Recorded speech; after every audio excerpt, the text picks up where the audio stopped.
If you look at the spelling of impossible, there is I am. That it means it should read I am possible.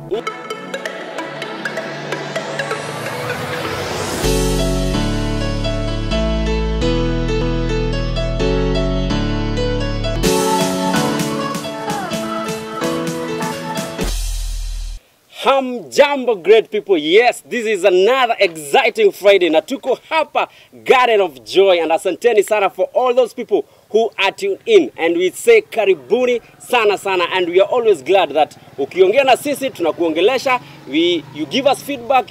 Allow me to introduce our able servant, none other than George Wachiuri. Karibu sana. Well, thank you, DJ Covenant. Yes. We are extremely thankful to God, number one, because of the weather.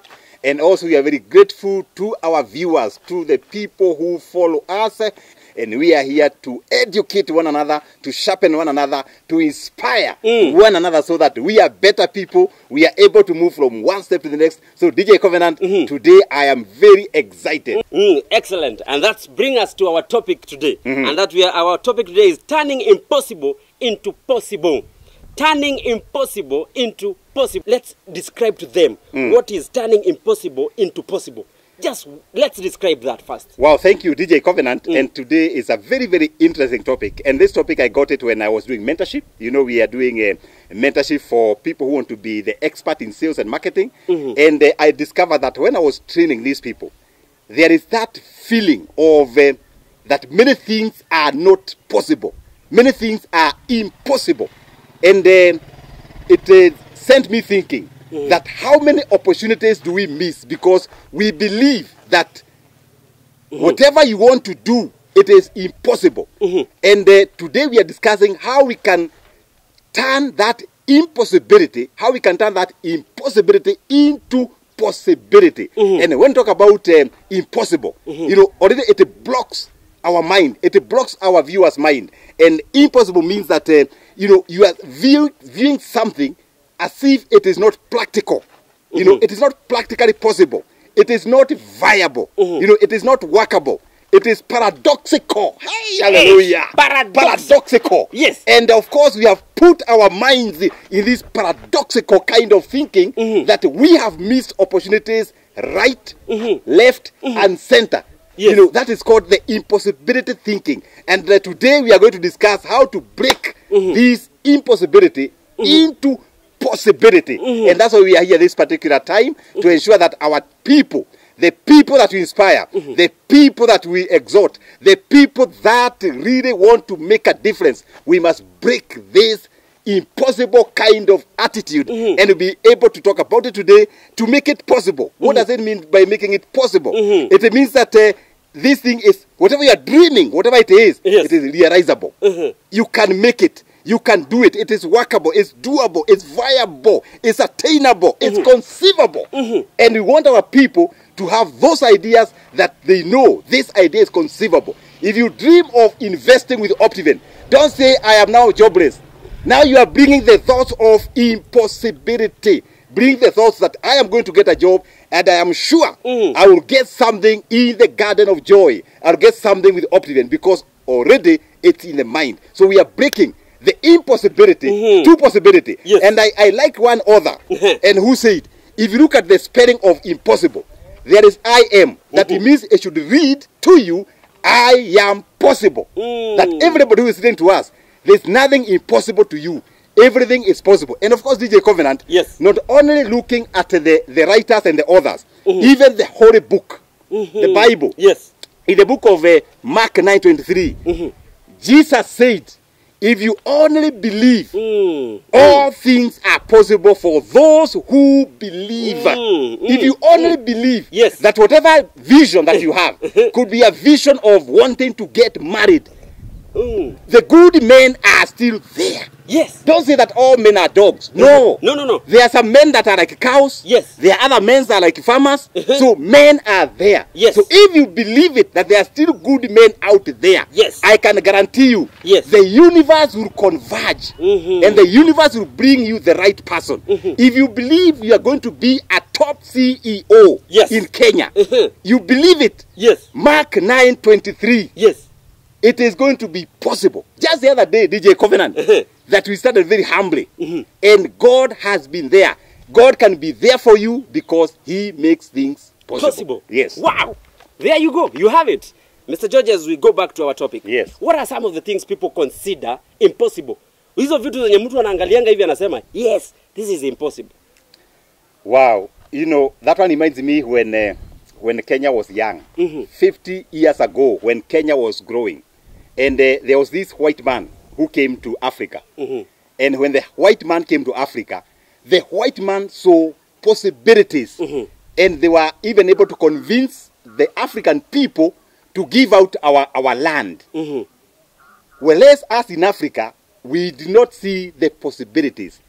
Coming to today, in our own mind, you know, I mix and interact with a lot of people. And I hear people speak. And I can pick the impossibilities.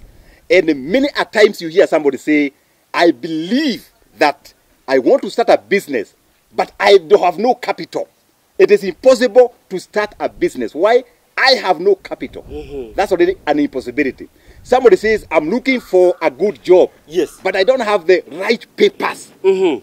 Already, that's an impossibility. You see darkness before you see light. That's impossibility. Other people say, I want to have a very beautiful car. Kama ile ya nani? A few people here. Kama ile customer. That's my... Uyo customer. Akona V8. Uyo customer. Yes. You know, when you see that particular car, you say that one is for that particular customer. Yes. Maybe akona kazi mzuri. You put the impossibility thoughts in your system. And of course, as I say, I want to be my family to be like so and so. Yet you have a family there. You're not taking care of it. And then you're looking for somebody else's family instead of investing in possibility in your own family. So there are many things that we hold. Maybe they are students and they desire to work in Optiven, for example. Yes. And they say, how can I work in Optiven? It is easy. Go to the website, check the jobs there. But since they know, they think Optiven is special people, they see impossibility. And in our own lives, DJ Covenant, there are many things we can mention that we block our ideas, we block our system. We block, maybe someone want to go maybe to Europe and work there. But you say, I have no passport. And you have not even attempted to apply for passport. That's what we are talking about. So we have those thoughts that really blocks our system, our thinking, our opportunities, and we die poor people. Yes. Tell them, how do we turn impossible into possible? Wow, that is very inspiring. How do we turn impossible into possible? And when you turn impossible into possible, good things happen. You have a bright life, you have good thoughts, you have good intentions, but we must, I'll share with you about 4 things, or 4 strategies, or 4 ways, or 4 methods on how to turn impossible into possible. Yes. And I'll give my own example. Good. And one of the things is prayer. In fact, I call it faith and prayer. You pray and you believe it. Faith and prayer. The Bible says all things are possible for those who believe. All things are possible. It doesn't matter what. All things are possible. That is number 1. It has worked for me. Yes. And I think today I'm really liking this book of Mark. Maybe it's the book I'm reading. You know, Mark 11:24. Therefore, I tell you, whatever you ask in prayer, believe you have it and you will receive it. Wow. Can you imagine? Wow. Yani tumepewa ruhusa ya kuitisha. Yeah. Whatever you ask, believe it in prayer. Believe that you have it. If you look at this property today, like Isha Dunga is looking at it, and say it's a beautiful place, you beautiful. Only need to tell God, give me resources. I set my home here in the Garden of Joy. I can tell you, you will receive it, you will get it. Yes. Number 2. Yes. How do you turn impossibility or turning impossible into possible? Yes. Number 2. Reside in possibility. Yani nyumba yako. Reside in possibility. Live in possibility. Your thoughts should be possible thoughts. Whatever you do, reside there. Don't deviate. Don't go off. Let your highway be the highway of possibility. Let your conversation be the conversation of possibility. Even if your child is not getting anything in school, start seeing possibility of these kids having other special gifts. Ikiwa Nagilai, no Nagilai on a boy. Yes. Now start seeing that boy as the next CS of education. Wow. That's a possibility. Even tell him, man, you are the next cabinet secretary in education. You are now speaking possibility to that young person. Live in the possibility. Believe it. Believe it. Once you believe it, it will come to happen. Number 3, there's something I call the nemesis. This is something or someone that causes you a major problem. You know, it's called the arch enemy of our lives. What did you call that person? It's called the nemesis. You know, okay. The nemesis. The nemesis. The nemesis.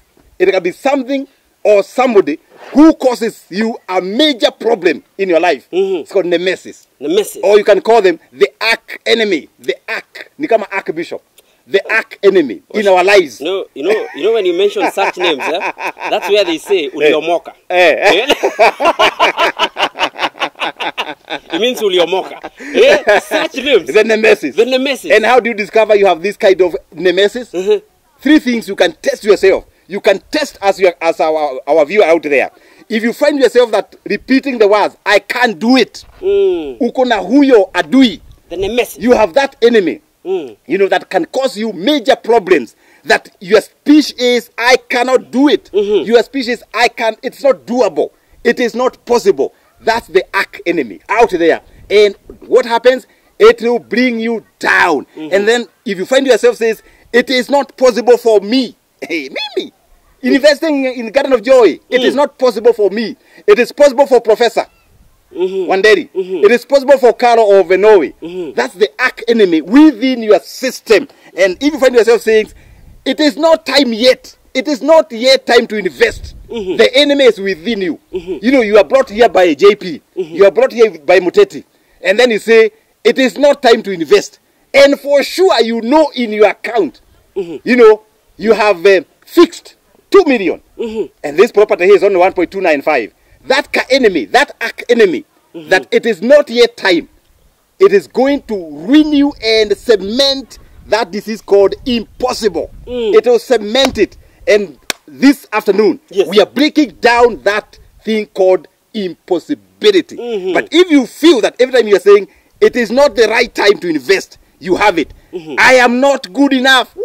Those are statements. I am not good enough. You know, me, I'm from a single mother. Even me, I'm from a single mother, myself, by the way. I don't have those resources. You know me, I'm a single parent. So, I'm not good enough. No, you are good enough. We have seen people doing exploits. We have seen single mothers doing exploits. Single men, single ladies doing exploits. We have a youth here who invested, DJ Covenant. Here, that youth did not say, I am not good enough. The youth says, I am good enough. So, just discover, mind your language, mind your tongue, you know, to know that you need to fight that arch enemy, that nemesis. Yes. Wow, excellent. The nemesis, that is the enemy that you need to fight. And those are the things that you keep, the statements that you keep telling yourself. You make sure you are able to overcome all that. And that's it. And DJ Covenant, I tell people that if you want to really kick it out from your system, refuse to accept impossibility thinking because it's a way of thinking. Refuse to accept that impossibility thinking because they say that if you're not very careful, the entire thought of your system can be the thought of impossibility. So you say no. When you discover that kind of a thing, cut it off and start confessing the possibility. It is possible, it's doable, and some of the things that the DJ Covenant that brings this nemesis is the past failures. You say, I started business, I failed. I married the first time, the marriage did not work. Can you imagine? The past experiences. I went to school, I got an E. In our local language, it's called the Deshi. Deshi means an E. You got an E. That the exam came, uone kitu, unaona tu giza. Unaandika jina, una handover. Na wengine wanaandisha, unajua kwa exam room, wanaandisha tu makaratasi. Next, karatasi ingine, na wewe hata hujajaza ya kwanza. Wewe ulienda pale, baada ya the exam, you got an E. That is past experiences. Mhm. And since you got an E, you have refused to move from that E. You can use that E to go to the garden Mhm. and farm. That's why in our language it's called Desh. Desh, yeah. Eh, Desh means after the school you go farming. Yes. We did not know that farming has got money. Today morning, Yes. I was mentoring an agri business guy. Mhm. Can you imagine? Mhm. And what we are saying is that refuse those past failures. You know, evidence of people who have not made it.